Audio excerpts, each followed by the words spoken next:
Thank you.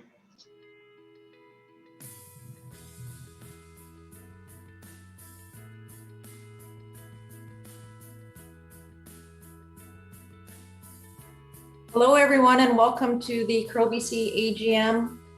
Thank you all for joining us. We'll start at approximately 1:05 to allow everyone to arrive.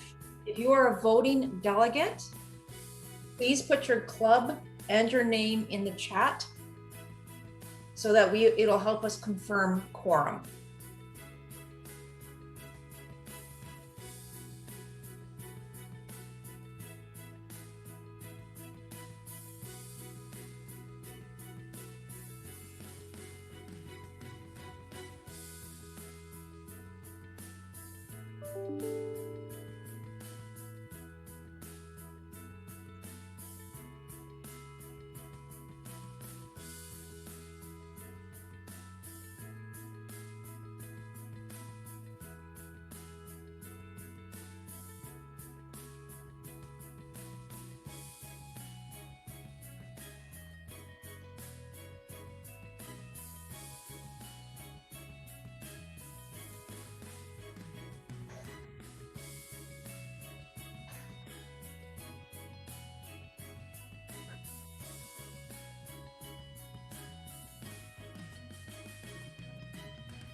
For those of you just coming in, if you are a voting delegate, please put your club name and your name in the chat feature so we can confirm.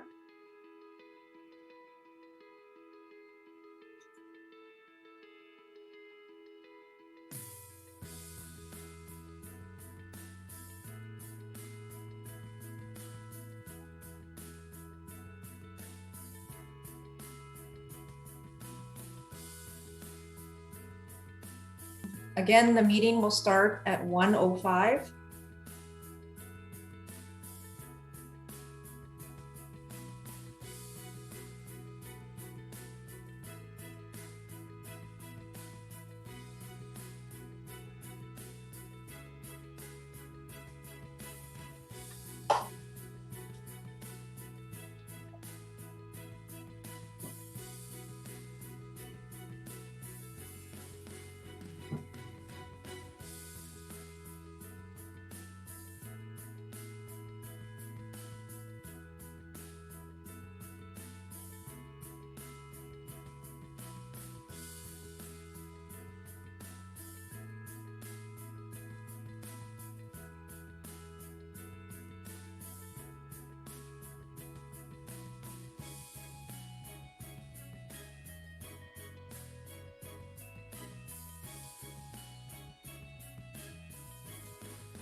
Good afternoon, everyone, and welcome to the AGM. Again, we will start at 1:05. If you could please, if you are a voting delegate, please just put your club name and your name in the chat function.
Good afternoon, everyone. We're just going to get started here in a couple of more minutes.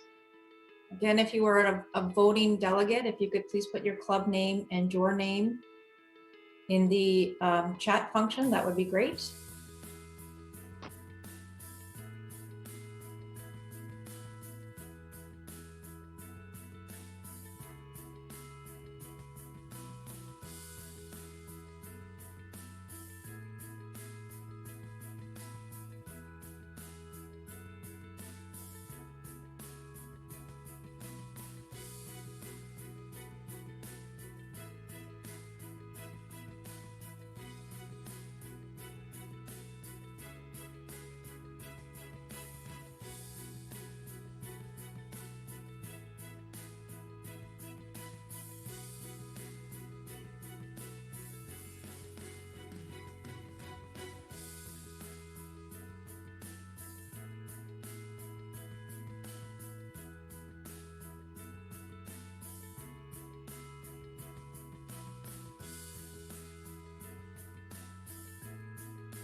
Okay, everybody, we're just about to get started. Again, if you are just arriving, if you put your name and your club name in the chat function, that would be fantastic. Only if you are the voting delegate. Only if Thank you're you. a voting delegate. Thank you. I'd like to welcome you all to the Curl BC AGM. And I'm going to hand it over to our chair of Curl BC, Terry Palanchuk, to start us. Thanks, Melissa, and welcome to our virtual annual general meeting. I'd like to begin by acknowledging that while you are all joining us from communities and regions across the province, we are hosting this virtual meeting on the traditional, ancestral, and unceded territory of the Sununemu First Nation. Curl BC is honored to ground our work on these territories as we strive to increase curling for all British Columbians. I will now call the meeting to order. And while I wait for confirmation of quorum, I'd like to do some introductions. On our Board of Governors, myself, Terry Palanchuk, I am Chair and Governor from Vancouver Island. Keith Switzer, Vice Chair and Governor at Large. Neil Campbell, Governor at Large and Vice Chair. Terry Hawes, Chair of Finance and Audit and Governor at Large. Peter Muir, Past Chair. Mark McKenzie, Governor from the Kootenays. Sean Everest, Governor from Thompson Okanagan. Dale Gregory, Governor from Vancouver Coastal Fraser. And Brendan Willis, Governor at Large. Our operations team, led by our CEO, Scott Braley. He's been with the organization now for 13 years. Melissa Saligo, High Performance Director, 14 years with Curl BC. Rebecca Connett-Price, Communications and Marketing Manager, 9 years. Will Sutton, Competitions Manager, 7 years. Kim Dennis, Member Services Manager, 3 years. Lindsay Shannon, Administrative Manager, 6 years. Jason Liu, our newest member, Education and Youth Development Coordinator. And Mamie Leclito, Financial Coordinator, and she has been part-time with Curl BC for 9 years. So hopefully I've provided enough time for Lindsay to confirm we have quorum and to provide the number of voting delegates present. Hi, Terry. We currently have 21 voting delegates online. And that will, sorry, Lindsay, with 21 voting delegates present for a motion to pass. We need 11. Thank you, Scott. I'm not good at math on the fly. So yes, just to reiterate, with 21 voting delegates present for a motion to pass, it will require 11 votes in favor.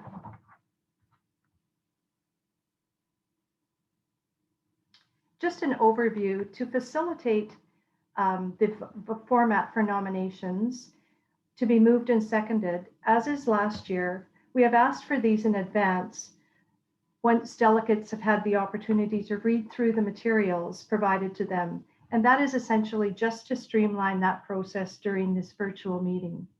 So voting member delegates, please use the chat feature for communications and voting. If a member is phoning in, please send a message to lshannon@curlbc.ca. Always start with your club name. And we will be asking only if you are opposed to a motion.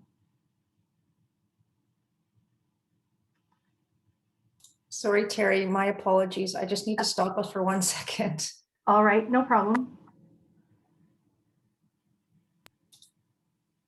Apparently you can see my presenter view. I cannot, Melissa. No, we can't.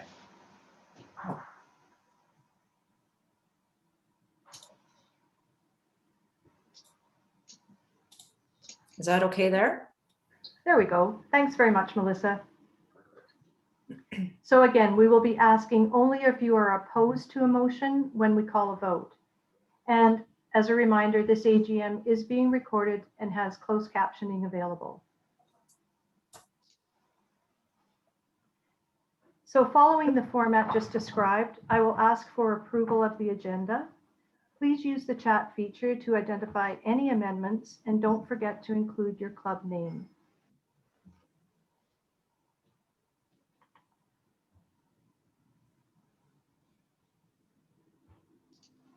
Seeing none, the motion has been moved by Catherine Johnson of Mission Granite Curling Club and seconded by Penny Shantz of Parksville Curling Club. I will now call for the vote. Please use the chat feature.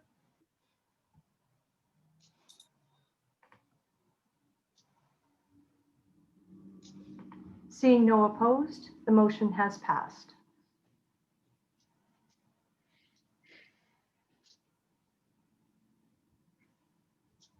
I will now call for a motion to approve the June 13th, 2020 minutes of our annual general meeting. Again, please use the chat feature to identify any errors or omissions.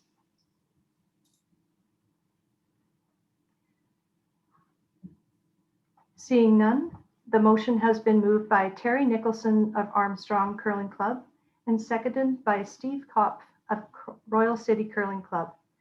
I'll now call for the vote.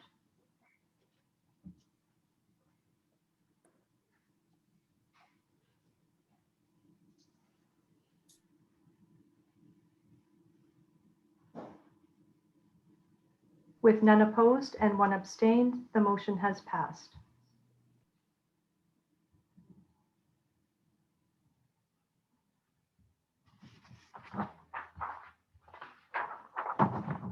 On behalf of the board, I would especially like to welcome any life and honorary life members attending this virtual annual general meeting.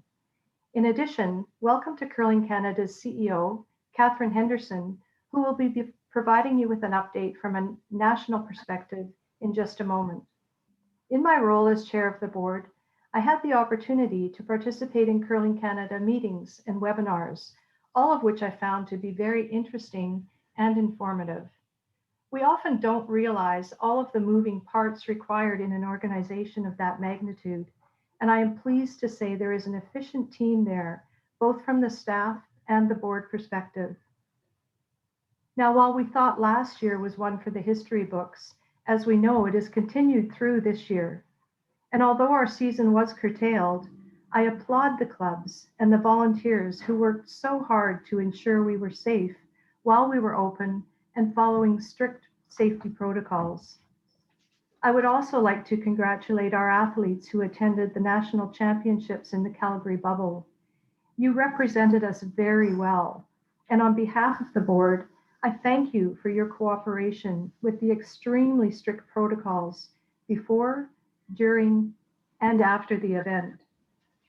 I must also thank Mike and Dave Merklinger for their work as ice technicians, Diane Barker, Donna Butler, Sharon Morrison, and Patty Caldwell for their time officiating at the events, Will Sutton in his coaching role, and Melissa Saligo for her commentation for World Curling TV. Curl BC was very well represented at those bubble events. I must also thank the staff led by Scott Braley, who worked diligently through the pandemic, preparing the return to curling guidelines and assisting clubs with their safety plans. Although we were not on the ice, the staff stayed extremely busy throughout the year, conducting regular check-ins with the clubs in all areas of our province and organizing informative and educational webinars. The board continues to evolve, making governance decisions with a vision for the long term of our sport in British Columbia. We speak with a collective voice and make decisions based on input from our professional team of volunteers. Even with a trying year, the organization has made significant progress in a number of areas and continues to plan for the growth of the sport moving forward. On behalf of the board, I would also like to extend our thanks to all of the curling family volunteers in the province who helped make Curl BC proud to be one of the best sports organizations, not only in British Columbia, but in Canada. I am sorry that I, along with other board members, was unable to visit our clubs and attend events this past season, but I'm hopeful for a return to normalcy next season. I'm honored to have had the opportunity to lead this team of dedicated volunteers and professionals. Thank you.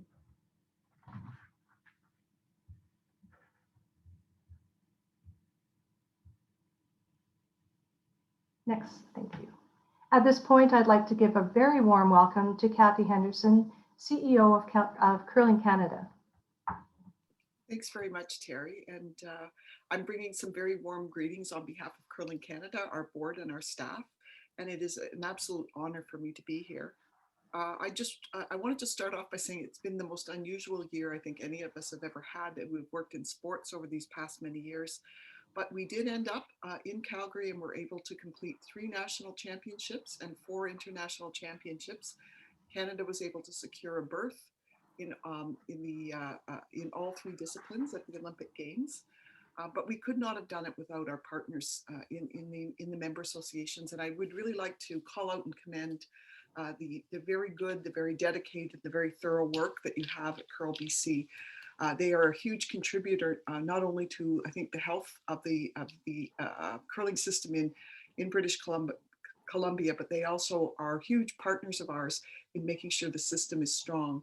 They've been known very much for sharing best practices, for helping other member associations. And so I do want you to know that you are working with a very fine staff, volunteers, and board. A couple of things that I just wanted to talk about beyond the hub city, which I think was probably the most visible thing that we did this year.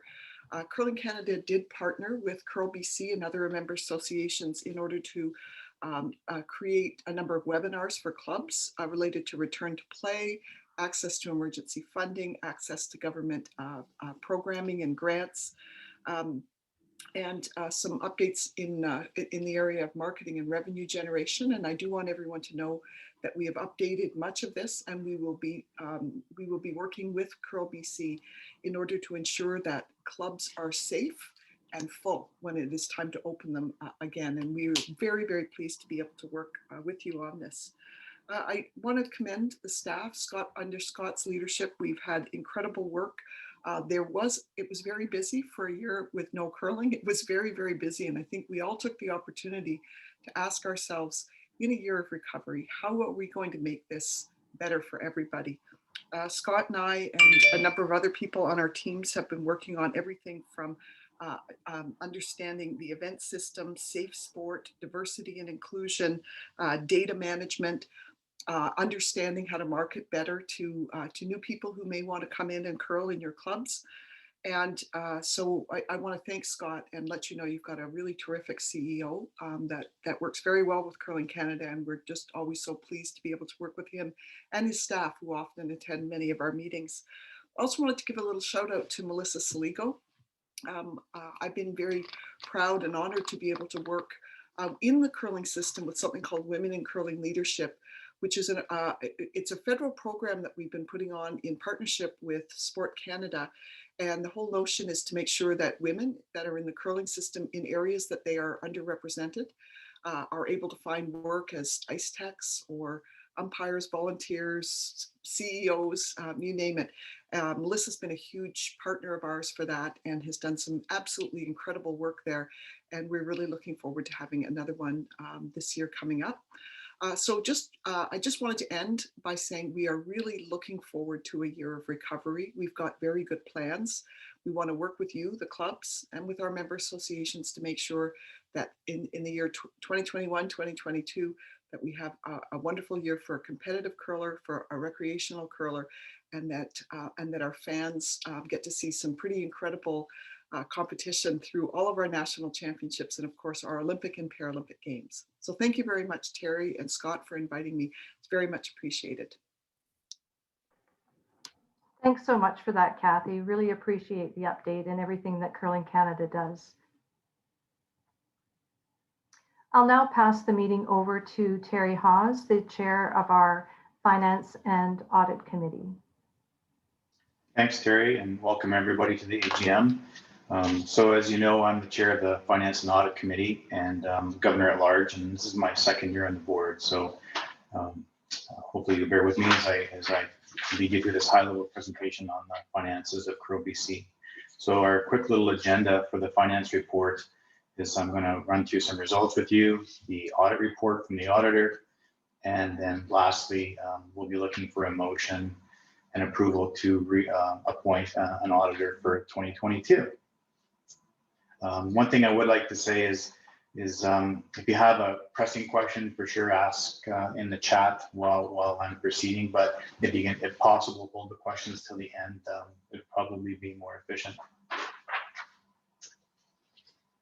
So as members of Curl BC, you know, it's important that you all hopefully have taken a read through the financial statements as well as our management report, which integrates with our strategic plan.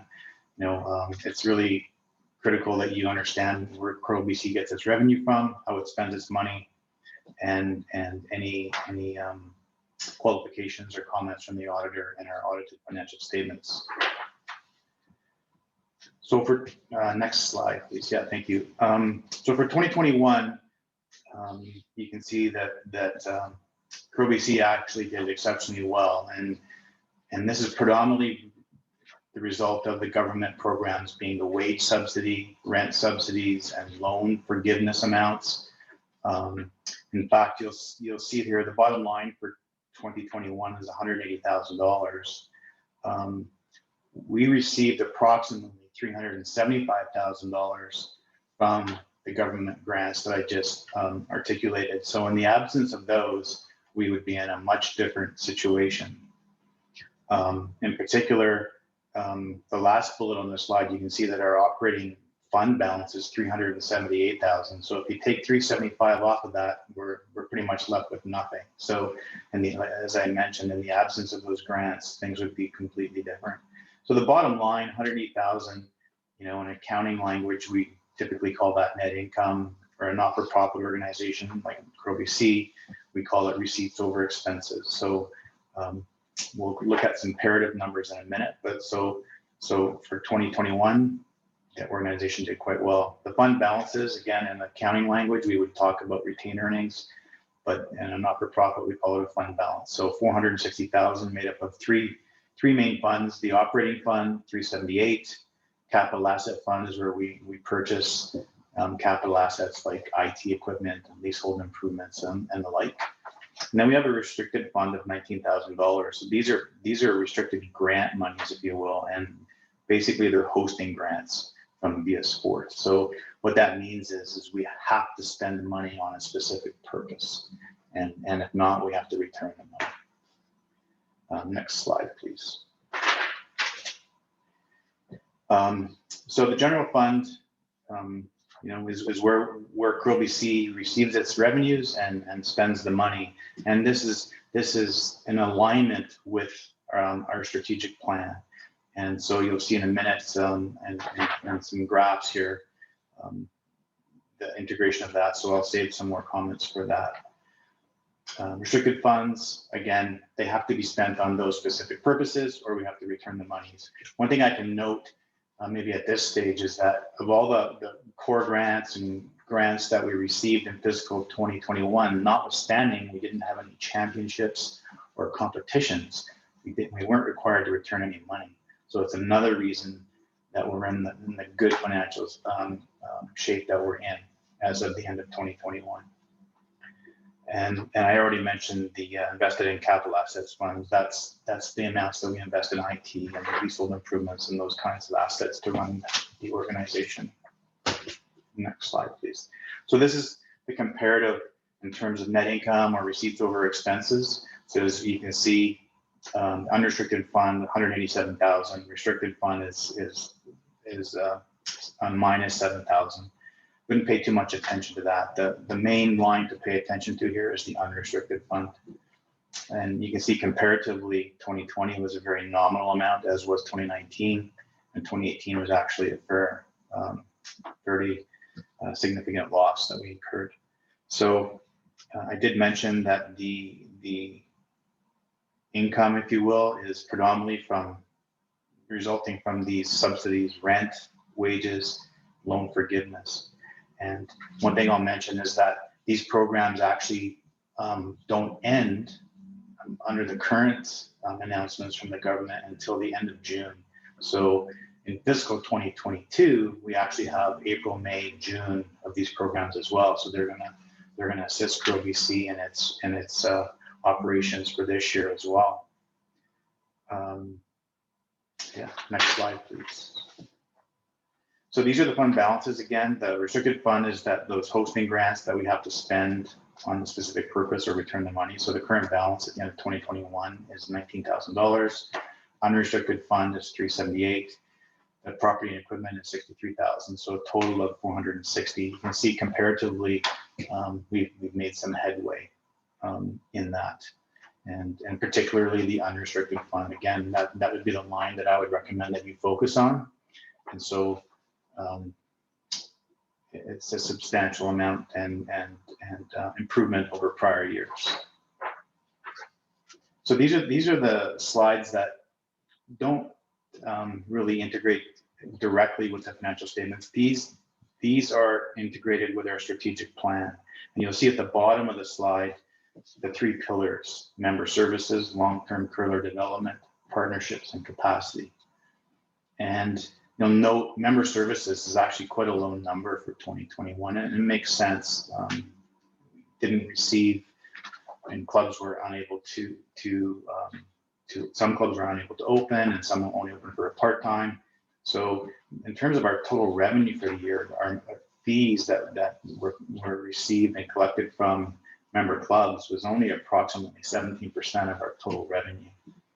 And you'll notice on the right-hand side that the different categories of revenues: programs, sponsorships, championships, affiliations, and government. And you'll notice that championships doesn't show up anywhere because we didn't have any or competitions, which unfortunately makes sense in that year of COVID.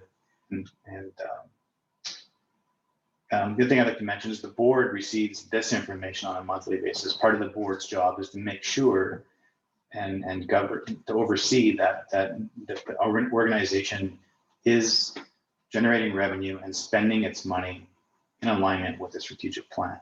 So this information is very valuable to you as members and to the board.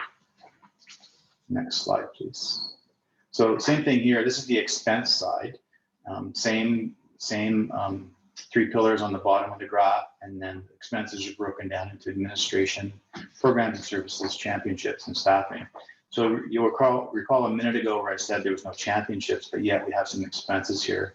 The explanation for that is very simple. It's that for 2020, some of the expenses that we incurred didn't get captured entirely in the 2020 financial statement. So some of them rolled over to 2021. So it's not a significant sum, and it's very typical that that happens. So just to explain any inconsistency there.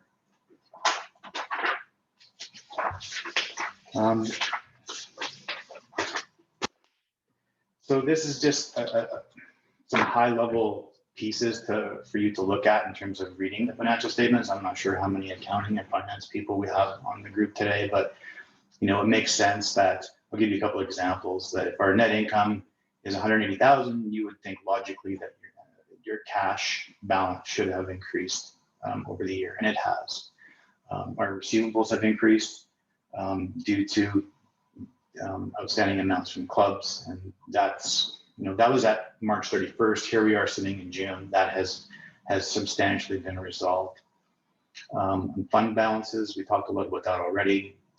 The main piece in financial statements that I look at first, and most financial people do, is the notes to the financial statements. So I encourage you to read the notes first and then dive into the financial statements.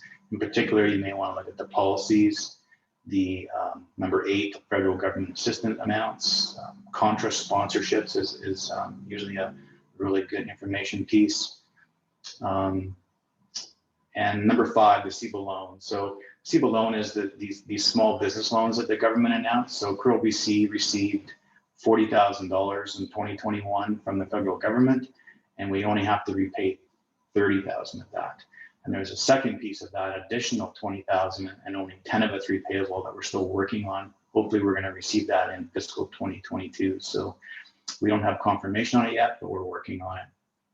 And then lastly, the schedules 1, 2, and 3, those give you some more breakdown in terms of the government grants and different revenue pieces. So very, very informative information that you can look at in the financial statements. So we have audited financial statements, which are required primarily when we're applying for grants and subsidies and so on. It's a requirement to receive those sources of revenue. And so that's what we do. And we have, however, we do have what's called a qualified audit opinion. And this is very typical, if not, I don't know, 99.9% of the time when auditors are dealing with not-for-profit organizations that have cash transactions and events that are remote like this. The auditors just can't possibly confirm all of these details and provide an unqualified audit opinion. So this is of no surprise or significance. This is typical for not-for-profit organizations, and I would suggest to you that it should be of no concern to the members. In terms of 2021, 22, beyond, I'm just going to turn it over to Scott to provide a few comments here, and then I'll come back with you all in a minute to put forward a motion to reappoint an auditor, and then also a Q&A portion as well. So Scott, if you want to take over for this slide, please. Thanks very much, Terry. You're a quick study, and great to have you on the board to provide that professional presentation. This slide is very similar to previous years in that the word continue is used, I think, for every bullet, and we do try to take a long-term focus, measure outcomes, both financial and otherwise, based on our strategic plan. And we provide the board with monthly updates, both in the format of the financial statements and within the 3 pillars.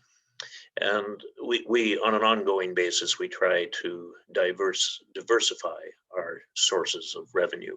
And we're certainly encouraging use of the BC Amateur Sport Fund to try and get more philanthropic giving. So Terry, I think you've covered it. Okay, great.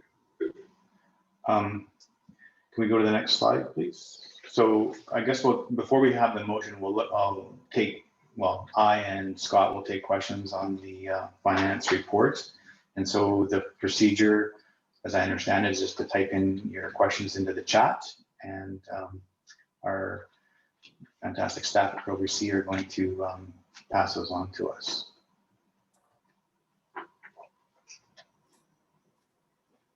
Hi, Terry, it's Melissa. We do have a couple of questions, I think, coming in. He's just going to type them for me. Okay, so maybe we'll give a couple of minutes for people to type them in. I know it's not quite as efficient as verbally articulating. Okay, here's one for you. Was there any thought given to refunding affiliation dues? Net income amounted to more than the dues collected. I can take that one, Terry. About 30 clubs have approached us, and we have based their refund on how much of the season they were able to open. So if your club, Don, wants to approach us, we do it on a case-by-case basis, and certainly try to cooperate with that. We don't refund all the dues, but just how much of the season were you able to function, and go on that basis. Okay, another question by Dawn. In your 3 pillars, why was no income assigned to member services from government subsidies when more than 25% of expenses were associated with staffing and you had $500,000 in payroll? I can take that again if you want, Terry. We've just converted over to the 3 pillars. We had always, for those who've been around for a while, know we were using 4 pillars, and what we used as revenue under the new pillar was strictly the membership fees, and the board can have a chance to review that, and to start to allocate government subsidy, though, doesn't make a lot of sense in this case, because it's really just to help our organization survive.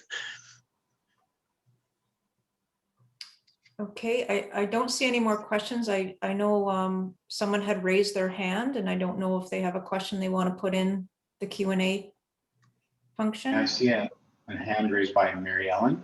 Yeah, Mary Ellen, if you could write your question in the question and answer area, that would be fantastic, if you do have a question.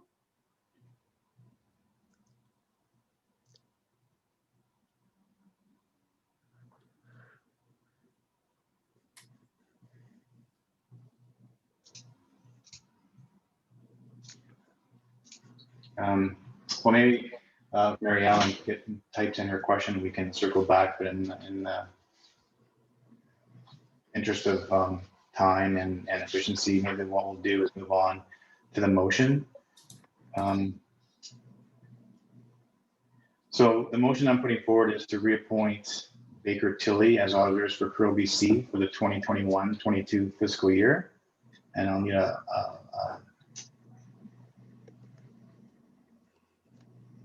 sorry, I thought I heard someone speaking, sorry. And so it's been moved by Penny Shantz of Parksville and seconded by Steve Kopp of Royal City. Thank you to both of you. And so same procedure, unless there's an objection to the motion, we will proceed on that basis. So the staff will confirm for us momentarily here that if not if, but if we have any objections to the motion, sorry.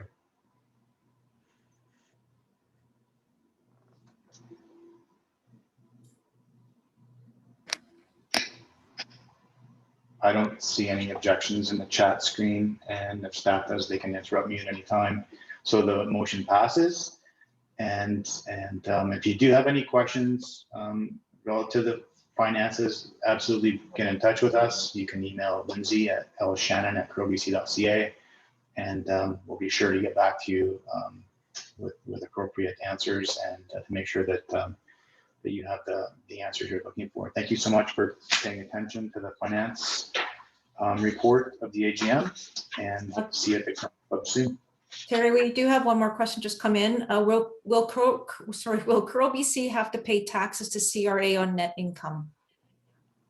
No, Curl BC is exempt under Section 149 of the Income Tax Act. It's a not-for-profit organization. And in fact, it's a good question because I asked that exact question to the auditors relative to the grant money. So thank you for that.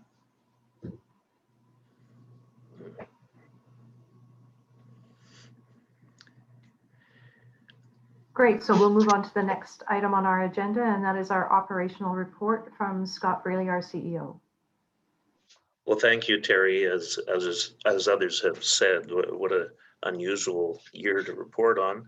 But a big thank you to the board and the staff, and of course all of you for getting us through it. And we hope and look forward to a great year next year. We couldn't run competitions in most programs. However, we were able to revise our strategic plan, as you've heard, and we now have 3 pillars. And this operational report is based on those 3 pillars. If you're used to my presentations, I often go 2 things about 2 things. And in this case, I'm going to tell you 3 things about 3 things. So we have 3 pillars, and each of those 3 pillars has 3 end statements. And what's viewed as the most important pillar by the board and staff is this first one, where we're enhancing member services and engagement. And the 3 areas which we work on under here are governance and risk management, education, and communications. So starting with end 1 on governance and risk management, pleased to say we were able to work and cooperate with both Curling Alberta and Yukon Curling Association to bring the 7 Peace Clubs and Athlone into the Curl BC network. So all 8 of those clubs now have dual citizenship in the curling world. And I know several of them are on the call, so welcome and hope you're enjoying the AGM presentation so far, but really glad to have you as part of the network. And in my view, it was just in the nick of time because as soon as COVID hit, all these clubs had to follow along with what BC's government's rules were. And so they were able to join up on our Zoom calls and so on. So I think it was a real advantage. One of the things we did in this area was to provide a risk management template to the clubs, and 74% of the clubs surveyed said they used it. So that's great. And that'll be hopefully one of the good things that comes out of COVID is that clubs do have a risk management plan in addition to Curl BC. We also initiated an ammonia safety pilot program in cooperation with TechSafe BC. So well done to Kim Dennis and staff who got that going. And a couple of our clubs were involved with that pilot. And finally, under Safe Sport, which is such a hot topic now, we've been spending a lot of time developing policies on this, and we look forward to helping all of our clubs have safe sport policies as well. We just simply want curling to be a safe place for everybody involved. We're on now to this N2, which is curling education. Despite the fact we couldn't meet in person, we're still able to train officials online. And thank you to Patty Caldwell, who put that together. It was viewed as a best practice across the country. Lots of provinces and territories interested in that program, and we were able to train 5 officials that way, but look forward to utilizing this now for any club that is hosting a big event. We also trained 40 coaches, and again, a lot of this going on online. We still have to have them reviewed in person, but great progress to have 40 coaches get trained. And finally, there were 75 people involved with other skill training, such as mixed double strategy. And on to N3, which is communications. Big thank you to Rebecca Conant-Price, and unfortunately a fond farewell as Rebecca has just taken another job, so she'll just be with us for another few days. So this was her last meeting. and AGM anyway. And I know she'll miss them. And we just, big thank you from all of us. What a fantastic job she's done. And we know she'll do well in her next position. One of the things Rebecca did for us, 10 curling connections this year, and that's our usual approach, is anywhere 10 to 11 of those, which keep you up to date on the latest happenings, usually at the end of each month. Our original plan for last year was it was going to be the 125th anniversary celebration. Of course, that went a bit out the window, but we were still able to use social media to provide 125 highlights. And this received over 5,700 likes from you and others who viewed them. So that was great to at least feature that. A shame we couldn't be with you together on some of those celebrations. And finally, we had 7,000 minutes of Zoom calls with members. And I'm sure a number of you were part of that. And a little scary to think we spent 116 hours of our lives on Zoom just with the members, let alone any other Zoom calls we had. So we're all getting a bit used to it, I guess. But from my perspective, we were closer than ever to a lot of the members. And it's great to be able to reach out to the whole province as we are today. So thanks to everybody who participated. Okay, second pillar and the 3 end statements. So this one now called long-term curler development.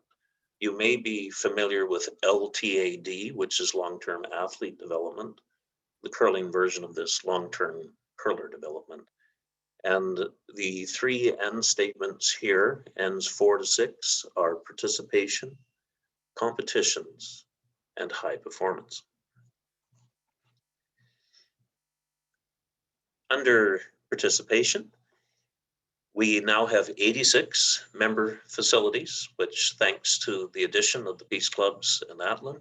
And we actually only lost 1 club last year, hoping to get them back. They have indicated they're interested in coming back. So it did well. And any club that couldn't open at all, we just said, okay, you're just going to carry on and be a member. And so hopefully everybody's back next year. And we can say it's 87. We had 5 clubs pilot a start curling program, and we'd like to see that in every club. And there were 3 new youth programs, and a big thank you to Quebec Curling Federation, which shared resources with us, including the U12 Blizzard program, which is a number of clubs have got some training in that, and looking forward to launching that, along with the Passion Curling's U15 and U21 program. And we have a new revised BC Skill Awards program. Over to competitions, and our thanks and sympathy to Will Sutton, who had to hurry up and stop so many times this past year, along with all of you who were planning to run BC Championships or even playdowns. We originally had 41 events planned and couldn't run them because of COVID. So on the other hand, we're planning to go back to a lot of those same clubs next season, and hopefully they'll be able to build on the work that was done last season.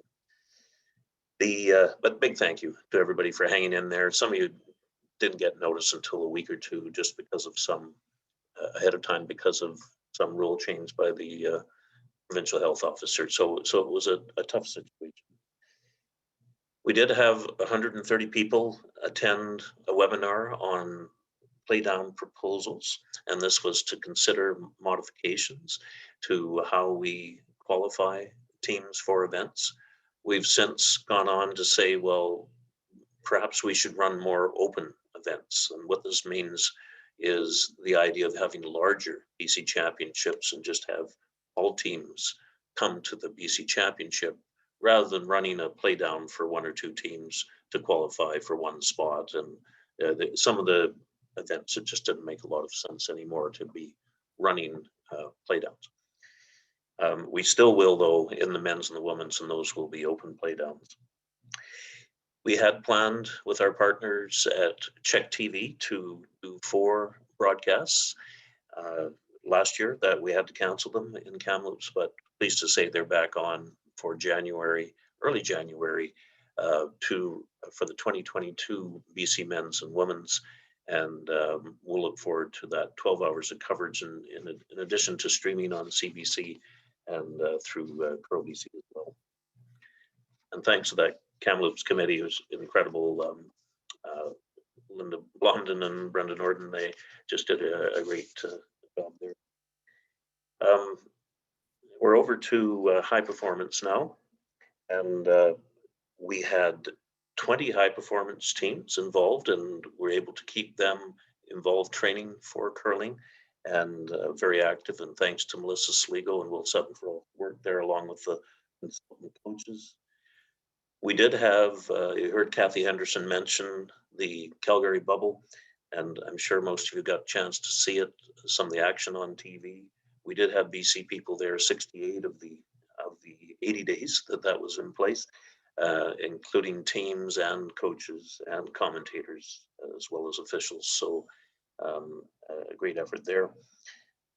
Finally, 30 high performance webinars were held between Curl BC and its partners. So those were ways of keeping high performance curlers involved and keeping them motivated and training and moving forwards. And the good thing was that youth curling was allowed to continue. Anybody under 22 was allowed to keep practicing, and hopefully we didn't lose anybody along the way. Okay, we're over to the third and final pillar, building partnerships and capacity. And the 3 N statements, N7 to 9 in our lingo, is revenue generation and good governance, community investment, and we're talking about municipalities there for the most part, and community acknowledgement, which is to do with awards and recognition. So on the sponsorship front, I was really appreciated and pleasantly surprised at the approach of our sponsors. I guess I shouldn't have been surprised because they're such good people, but a lot of them gave us funding, even though we couldn't deliver on some of the deliverables. All our major sponsors have hung in there and said, we're back next year. And so it was very nice to see. We lost 1 or 2 smaller ones, but generally we're in pretty good shape there with our sponsorship. So well done to them, and thank you. Gaming, big year for gaming last year, and we're understanding this year the amounts will be maintained. So 765,000 in gaming grants that were accessed by our clubs and Curl BC. I always like to thank Jack Bowman at this point because he helps over 20 clubs every year with this, and very, very valuable contribution that he makes. We're also over 3.4 million in infrastructure grants that were accessed by 7 curling clubs out there. So well done to them. And that's where the big money is. And of course, really important to keep clubs going to be able to access that amount of money. And finally, I think I mentioned earlier, the BC Amateur Sport Fund. We were able to establish 5 new projects over the past year, and that's our clubs running a program where they are raising money from their members and others, supporters, in order to complete a project at the club, and that allows them to hand out tax receipts, and would really encourage any club out there who doesn't have a BC ASF project to contact me, and we'll help you set it up. It doesn't take very long. And so we have 10 altogether now. We'd like to be able to report a doubling of that by next year. We're on to, sorry, I thought my slide was different. We're on to N8 now, and the community investment with the municipalities. We have engaged in conversations with a number of municipalities about curling, and it ranges from, what their club is doing, or the need for a new club, or some study they've done on curling and trying to verify their information. And so it's really important we're able to do that, and I try to keep you informed if they've contacted me about the municipality that you're located in has contacted us, I would then relay that to you, and we can discuss it. So generally, trying to let them know curling is still very much needed in their community. So we've also talked to 3 groups, Coquitlam, Burnaby, and Langford, about building a regional curling hub. This isn't meant to be a limited list, but these are the 3 groups we've talked to so far that have expressed interest in this idea.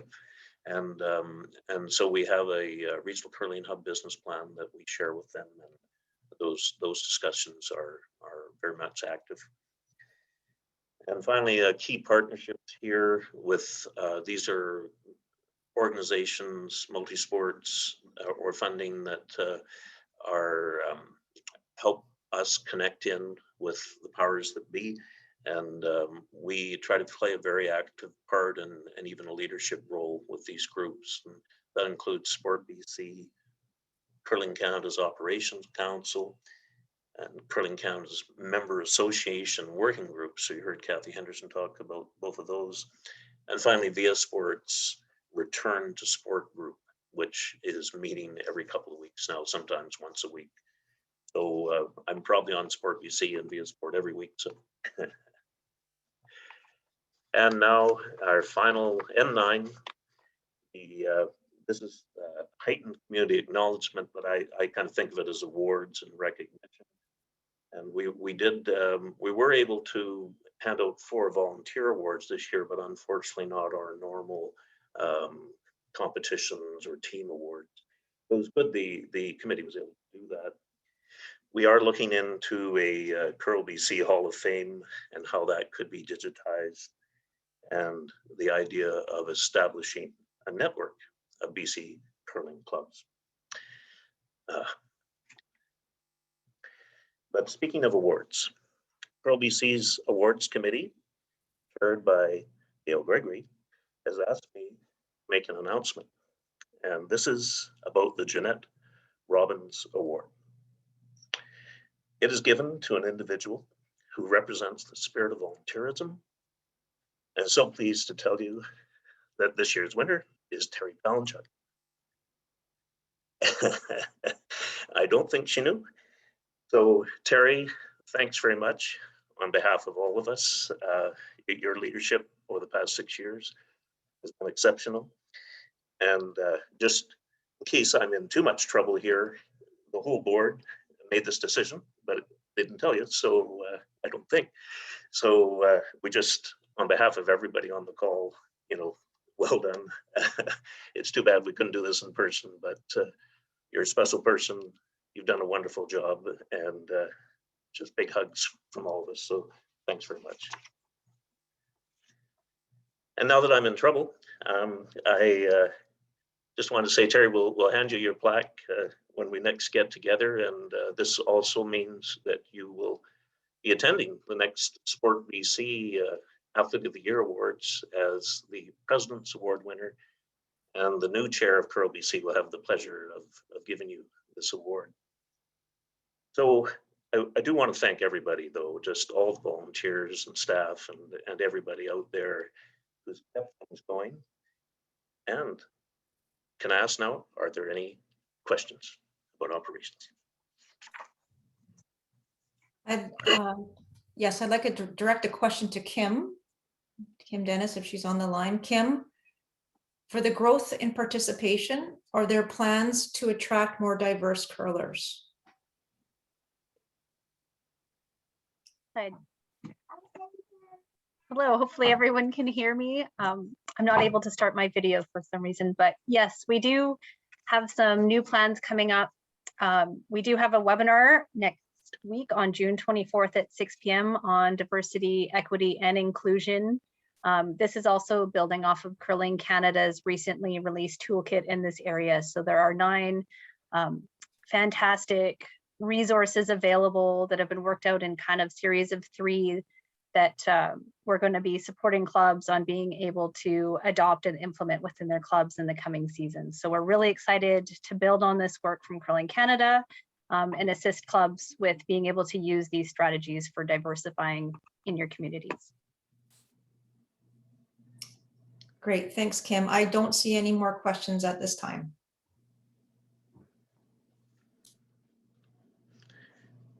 I'm just worried about what Terry's going to do to me. That's Well, first of all, thank you. I mean, I'm shocked from the bottom of my heart, but and extremely appreciative. I mean, this is just an amazing group to work with, and if anyone is ever considering being on the board, please come talk to me, because it's truly been one of the best experiences that I've had. And sure, make me cry in my last AGM, Scott. Thank you. I couldn't get the whole speech out, Terry. So, but I'm floored. But thank you to everyone so much. Moving on with our agenda, we'll go to agenda item 11, and I'll go back to Scott to outline and give a synopsis of this resolution. thanks, Terry, and well done and well deserved. I'm doing this on behalf of Keith Switcher, who's on the line, and Peter Muir. The two of them have put in a heck of a lot of time on this, and particularly Peter, who started this a couple of years ago when we realized we're behind in curling in terms of getting up to speed on how we're looking at things geographically. All the other sports are using 8 zones. We're still using these 11 regions that don't really align with what other sports are doing. And also that we needed to make some improvements to the bylaws. So it was a chance to do both together. You have received the 4 documents that are listed here. You probably had a chance, hopefully, to attend one of the regional presentations we did on this in the spring. We held about 5 of those meetings. And so this information has been out for a few months now. And hopefully, if you didn't have a chance, you can take a quick look at those documents. So to the next slide, the core proposal here on the moving from regions to zones is in front of you there. And what we're doing is really renaming the 11 regions into these 8 zones, and you can see how it works out. So the Kootenays will now be Zone 1, Thompson Okanagan Zone 2. The Northwest and Northeast will be known as Zone 7 and 8. Vancouver Island, which used to be 3 regions, now Zone 6, and the Lower Mainland will be a combination of Zones 3, 4, and 5. With regard to the election process for the Board of Governors, key item here is gender representation. Our current board, or the board that was meeting last year, had 7 men and 2 women, and that wasn't the intention. The intention was to have an even number, or 4 and 5 if you had 9. So we're now putting into the bylaws there has to be a minimum of 4 and a maximum of 6 men and women on the board to ensure more balanced approach here. And this is something that Curling Canada does as well. So we've used their language in this, and it's worked quite well. We will still encourage that those 5 major geographic areas that we were just talking about also have at least 1 person on the board. We didn't put that into the bylaw because we thought it might become too difficult if there was a need to, for example, select an additional woman and there wasn't one from the north, or that sort of thing. So we didn't want to complicate it too much, but certainly the board would be tasked, and particularly the nominating committee, with trying to ensure that geographic representation as well. All the elections then would take place at this AGM. They wouldn't be at regional meetings. The election would in fact be for governors at large at the AGM. And the nomination process would be simpler and clearer and once 2 or 3 years go by, it'll be 3 governors at large each year that are elected, and they would serve for a 3-year term. There will be a transition period to over the next couple of years before that it completely gets aligned, but that is the plan. And the maximum still of 6 consecutive years. Finally, if there is a need to remove a governor, if that whatever comes to that, it's more well defined and appropriate provisions for doing that. And so the need for regional committees will no longer be there, because we won't have to have, you know, in-person meetings to talk about play downs and all those things. However, there is the intention to carry on with at least Zoom meetings or whatever the next technology is, to have meetings with clubs in the same area, and it would likely become zone meetings, or there may be a need for an east and the west of the zone, but the idea to carry on those meetings and hopefully reach more people, because often it was difficult for everyone to travel, and we would go out to a meeting and a number of clubs would be missing, and we're hoping this will actually be a much more effective approach to get everybody involved.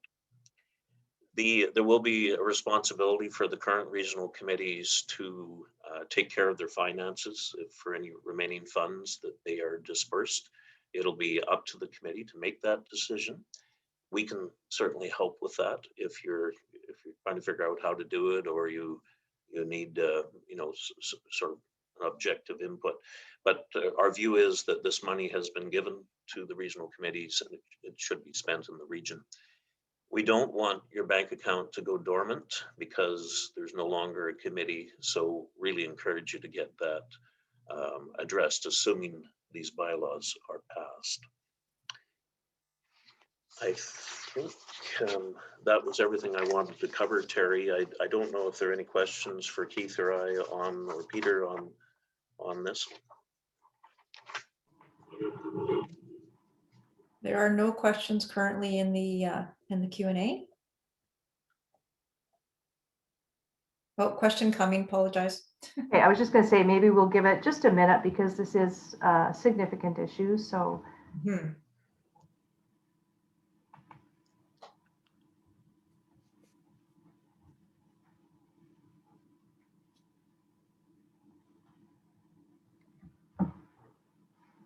Okay, with the Gender Diversity Initiative, how will non-binary individuals be included? Yeah, thanks, April. I think that's the next step. Right now, we're dealing with men and women, I would say, and I guess the way you'd answer that is if someone identifies as a man or a woman, then that would be the way we'd handle it in the short term.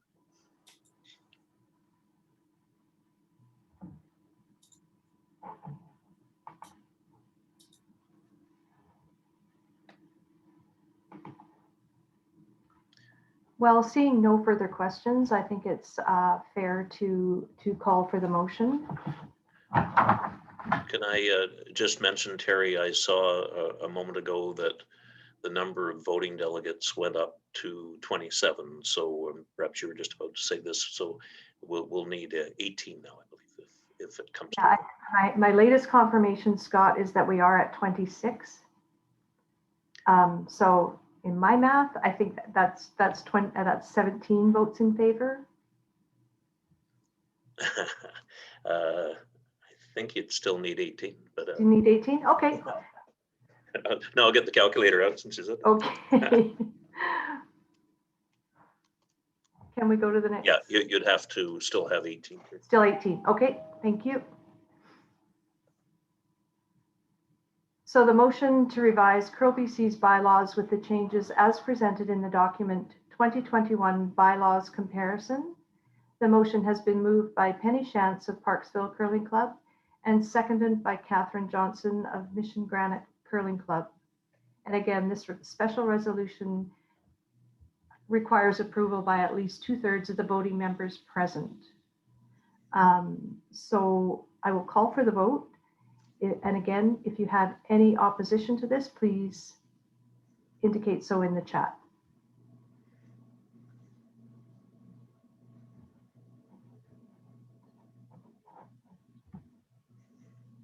Seeing no opposition, the motion has passed.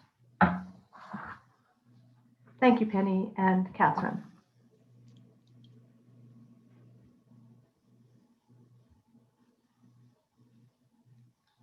Next slide. Oh, here we are. The next motion is to elect Keith Switzer and Andrew Benson as governors at large by acclamation.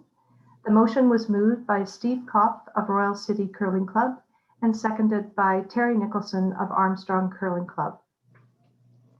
I'll call for the vote.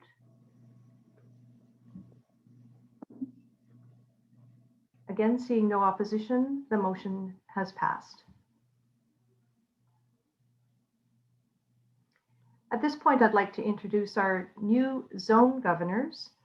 Terry Phillips from Northern BC, that'll be zone 7 and 8.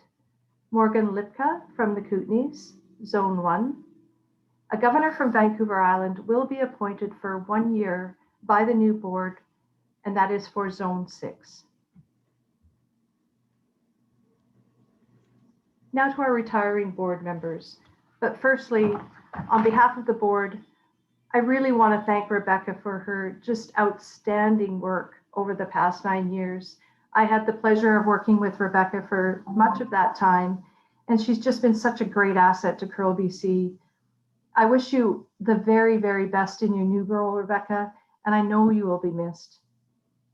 Mark McKenzie from the Kootenays, thank you so much for your 2 years of service to the board, especially this last year, which was really difficult for everyone, but thank you, Mark, for everything you did. And to Peter Muir, thank you for your 7 years on the board. Peter played a significant role during his tenure, including finance chair and board chair for 2 years. Peter did a tremendous amount of work in governance, including a thorough policy and bylaw review. He ensured we were aligned with the Societies Act and was instrumental in the move to zones from our regional format, which included mapping out all of the work and information required around that. I could go on for some time around the great work Peter has done, and I thank him for his time and his passion for our sport. And now it's time for everyone's favorite motion to adjourn the 2021 annual general meeting. May I have a mover?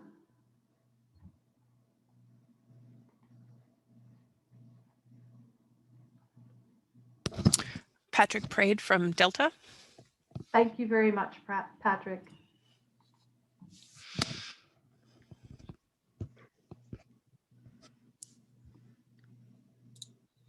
Next slide. So at this time, I'd like to just say, again, thank you. Thank you for the great surprise in this meeting. I'm still a little bit humbled and shocked, but what a great group. And everyone stay safe. Have a great summer. I can't wait to see you all next year.